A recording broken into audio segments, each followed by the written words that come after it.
नमस्कार दोस्तों। आज के वीडियो में हम बात करने वाले हैं कीटोरोलेक टेबलेट के बारे में। आज हम जानेंगे कि ये टेबलेट कौन सी कैटेगरी की दवा है, इसके कौन कौन से पॉपुलर ब्रांड नेम मार्केट में आते हैं, इस दवा का उपयोग कहाँ कहाँ किया जाता है, इसके क्या क्या साइड इफ़ेक्ट है, इस दवा को कितनी मात्रा में और कब लेना चाहिए, और कौन कौन सी ऐसी कंडीशन है जिस समय इस दवा का प्रयोग बिल्कुल नहीं करना चाहिए। तो ये सभी बातें जानने के लिए वीडियो को पूरा देखें, जिससे आपके सारे कंसेप्ट क्लियर हो सके। अगर आप चैनल पर पहली बार आए हैं तो चैनल को सब्सक्राइब कर बेल आइकन अवश्य दबाएं, जिससे नई नई जानकारी आपको हमेशा मिलती रहे। तो चलिए यहाँ से आज कुछ नया सीखते हैं।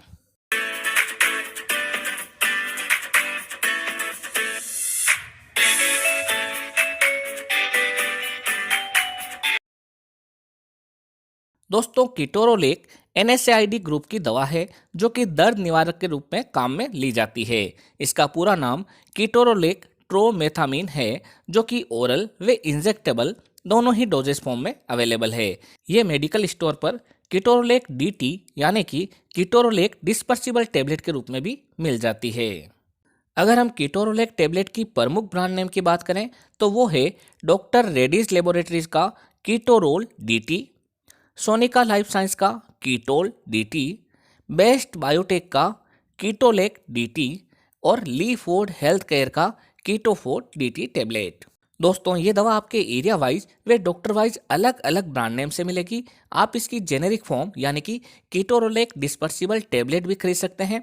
जेनेरिक फॉर्म भी उतनी ही इफेक्टिव रहती है जितनी की ब्रांडेड फॉर्म।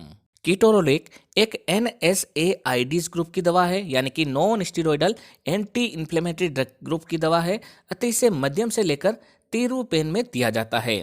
अधिकतर इस दवा का प्रयोग दांतों के दर्द में किया जाता है, या फिर दाढ़ में तीव्र दर्द होता है या डेंटिस्ट से दांतों का किसी प्रकार का इलाज करवाते हैं, तब दांतों में होने वाले इन्फ्लेमेशन व दर्द को कम करने के लिए डेंटिस्ट द्वारा इस दवा को प्रेस्क्राइब किया जाता है। ये दांतों के दर्द को खत्म करने के लिए बहुत ही फायदेमंद दवा है। यदि किसी मरीज के किसी भी प्रकार की सर्जरी हुई है या फिर होनी हो तो इस दवा को दिया जा सकता है, जिससे सर्जरी से पहले या बाद में हो रहे इन्फ्लेमेशन को कम किया जा सके। यदि किसी मरीज के आंखों का ऑपरेशन हो तब उस सर्जरी में भी डॉक्टर द्वारा कीटोरोलेक इंजेक्शन का प्रयोग किया जाता है। इससे आंखों की आइरिस मसल्स रिलैक्स हो जाती है, जिससे सर्जरी आसानी से हो सकती है। सर्जरी के दौरान सूजन व दर्द को कम किया जा सकता है। इसका प्रयोग डिसमेनोरिया नामक बीमारी में भी किया जाता है, जिसमें महिलाओं में पीरियड शुरू होने पर पेड़ों में यानी कि लोअर एब्डोमेन में बहुत तेज दर्द व मरोड़े रहते हैं, क्रैम्प्स आते हैं, तब भी इस दवा का प्रिस्क्राइब किया जाता है। इसके अलावा इस दवा को सिर दर्द, बुखार यानी कि fever, joint pain, muscles pain आदि में भी किया जा सकता है। ये दवा शॉर्ट टर्म पेन मैनेजमेंट में काम आती है, जिसका प्रयोग 5 दिन तक किया जा सकता है। 5 दिन से ज़्यादा इसका प्रयोग पेन किलर के रूप में जनरली नहीं किया जाता है। इस दवा को खाना खाने के पश्चात काम में लिया जाता है। यदि DT फॉर्म में ये दवा है यानी कि डिस्पर्सिबल टेबलेट के फॉर्म में ये दवा है तो इसको पानी में घोलकर या फिर पानी के साथ निगलकर काम में लिया जाता है।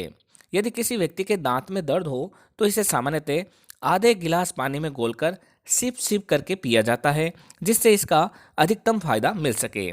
इस टेबलेट की maximum dose 40 milligram per day तक हो सकती है।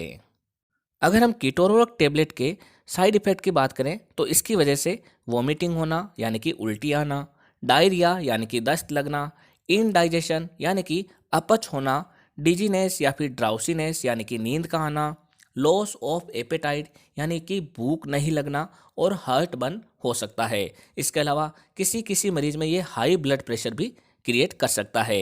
ये वाले साइड इफेक्ट या इसके अलावा और भी कोई साइड इफेक्ट लगे तो तुरंत इस दवा को बंद कर अपने डॉक्टर की सलाह लेनी चाहिए। अब हम बात कर लेते हैं कि इस दवा को कौन कौन सी कंडीशन में अवॉइड करना चाहिए। इस दवा को पेप्टिक अल्सर, GIT ब्लीडिंग यानी किसी व्यक्ति के गैस्ट्रो इंटेस्टाइनल ट्रैक्ट में ब्लीडिंग हो रही हो, कोगुलेशन डिसऑर्डर यानी कि खून का थक्का बनने में समस्या आ रही हो, यूरिन रिलेटेड प्रॉब्लम यानी कि पेशाब से संबंधित किसी प्रकार की बीमारी हो, या फिर हार्ट रिलेटेड प्रॉब्लम हो तो इस दवा को सेवन नहीं करना चाहिए तथा इन समस्याओं के बारे में अपने डॉक्टर को जरूर बताना चाहिए। तो दोस्तों, ये थी जानकारी कीटोरोलेक टेबलेट के बारे में। जब भी कोई दवा लें तो अपने डॉक्टर की सलाह से ही लें।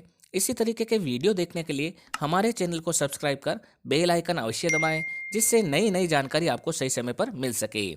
एक बार फिर मिलते हैं एक नई दवा की जानकारी लेकर एक नई वीडियो के साथ। तब तक के लिए धन्यवाद।